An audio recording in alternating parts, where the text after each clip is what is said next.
Welcome back and many thanks for keeping it Channel 1. Let's now make sense of shillings and cents in business. And I had mentioned earlier on we are looking at the digital cab service market, which I will say it's a multi-million-dollar industry which is contributing to the GDP and the economy of the country. And without further ado, allow me to introduce George Abasi Nengo, who is the Public Policy Manager at Bolt Kenya. Welcome to the program. Thank you so much. And because of the interest of time, tell us how competitive is the cab taxi services that in the country, and what sets you apart from other companies?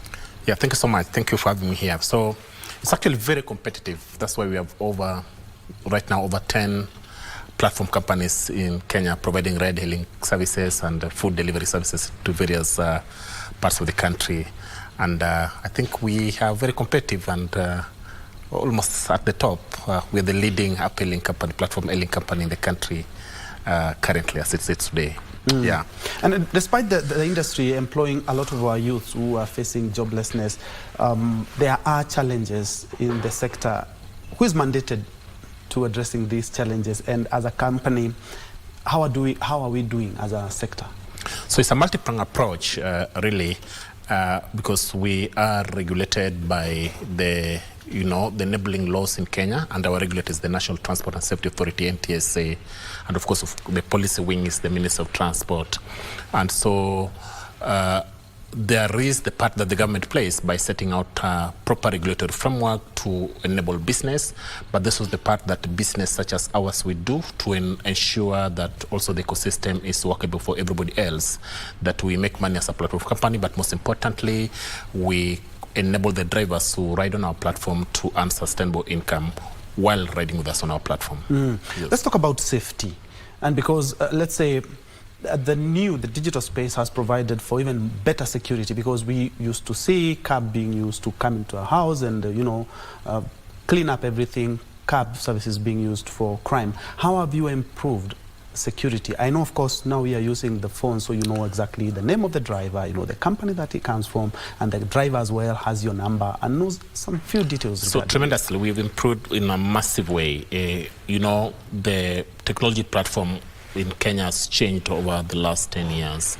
And so for now, there are so many layers. The layers, regulated by the Communication Authority. That's the layer that they regulate Safaricom, that gives these drivers particularly their telephone number, so they are properly registered with the Safaricom, which is regulated by Communication Authority.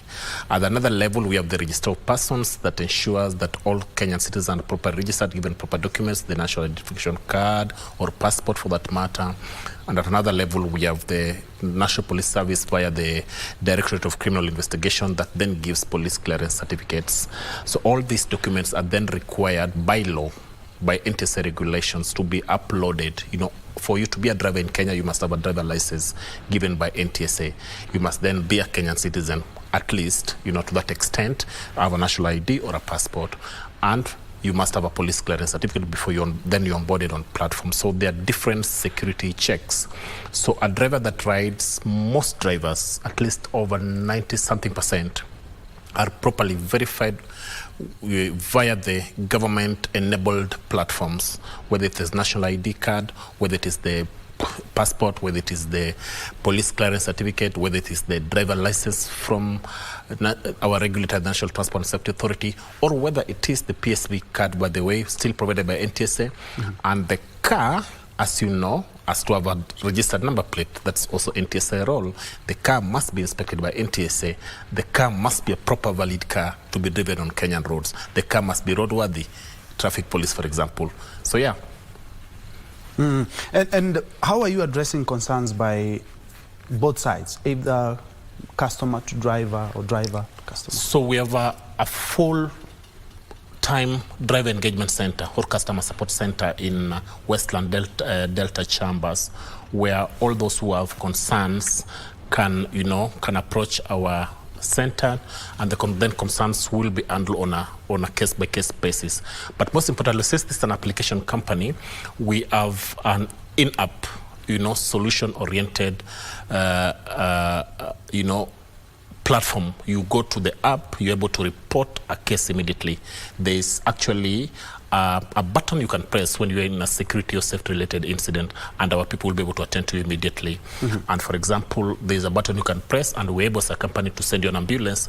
For example, if you're in a trouble zone, or if you are engaged in a safety or security-related incident. So various ways. So security and safety standards in the platform, top-notch.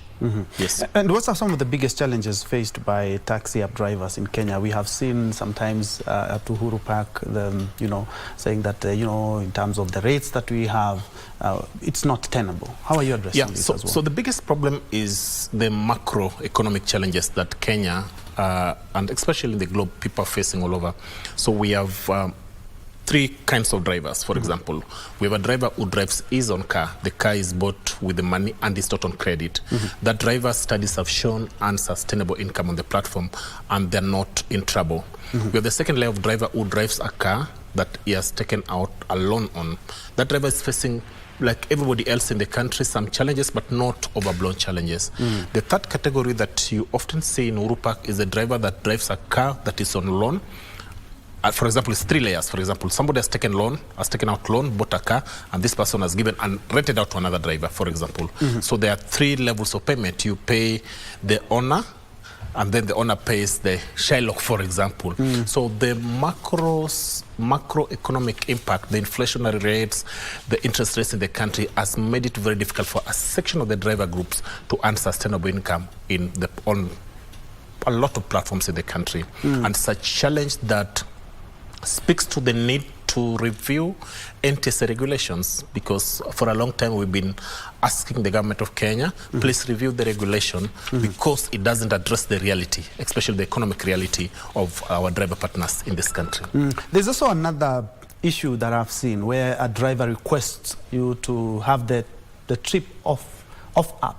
So that's fraudulent. That's NTSA regulation says fraudulent. The companies, all companies, our competitors and ourselves say that's fraud. Offline trip is fraudulent, because then you will deny the government revenue, for example, and you deny the company's revenue. And it's really, really, really bad manners. Yes, and we're not able to, and we discourage this because, number one, it's fraudulent. Number two, for traceability purposes, if you go offline, the company or the National Police Service or NTSA, should something happen in the event of security safety-related incident, then we are not able to trace where you are, because the trip will be offline. The driver can simply take off with you. It will take a bit of time for government of Kenya, security enforcement agencies to trace you. It will also take a lot of time for us to trace you, because you've gone offline. So we ask people to avoid, please don't go offline. Ask the driver that I'll pay you in trip. George, as we wind up, kindly, what are the plans to expand services to even rural areas? And also, the economic impact. There are some drivers who are still not onboarded into the digital app. They are still using the conventional or the traditional means. So we have a massive driver campaign to onboard new vehicles, of course, as provided by KRA rules, new vehicles. We also have a massive campaign to onboard what we call low-cost expansion. The tuk-tuk or bajaj, if you want, and the two-wheelers, for example, to onboard as much as possible, so that they make predictable, sustainable income on our platform. So there are campaigns to, to expand really to Kisumu, into Nakuru, into Mombasa, for example, and to other counties like Nanyuki and Nyeri. Yes. I'm looking forward to that. Thank you so much. Thank you so much. George Abasi Nengo, who is the Public Policy Manager at Bold Kenya. They are just having a candid conversation on how we are going to make the taxi app services even more better, because the digital space is endless. Thank you indeed so much, and many thanks for joining us. Thank you for having me. Thanks.